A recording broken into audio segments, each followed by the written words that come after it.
జగిత్యాల జిల్లా చొప్పదండి ఎమ్మెల్యే మేడిపల్లి సత్యం కాన్వాయ్ కు పెను ప్రమాదం తప్పింది.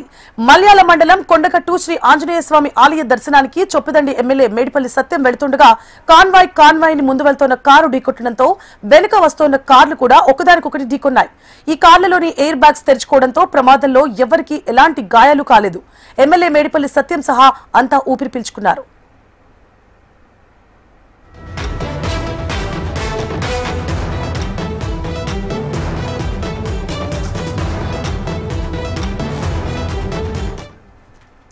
జగిత్యాల జిల్లా చొప్పదండి ఎమ్మెల్యే మేడిపల్లి సత్యం కాన్వాయ్ కు పెను ప్రమాదం తప్పింది. మల్యాల మండలం కొండగట్టు శ్రీ ఆంజనేయ స్వామి ఆలయ దర్శనానికి చొప్పదండి ఎమ్మెల్యే మేడిపల్లి సత్యం వెళుతుండగా కాన్వాయ్ ని ముందు వెళుతున్న కారు ఢీకొట్టడంతో వెనుక వస్తున్న కార్లు కూడా ఒక్కదానికొకటి ఢీకొన్నాయి. కార్లలోని ఎయిర్ బ్యాగ్స్ తెరుచుకోవడంతో ప్రమాదంలో ఎవరికీ ఎలాంటి గాయాలు కాలేదు. ఎమ్మెల్యే మేడిపల్లి సత్యం సహా అంతా ఊపిరి పీల్చుకున్నారు.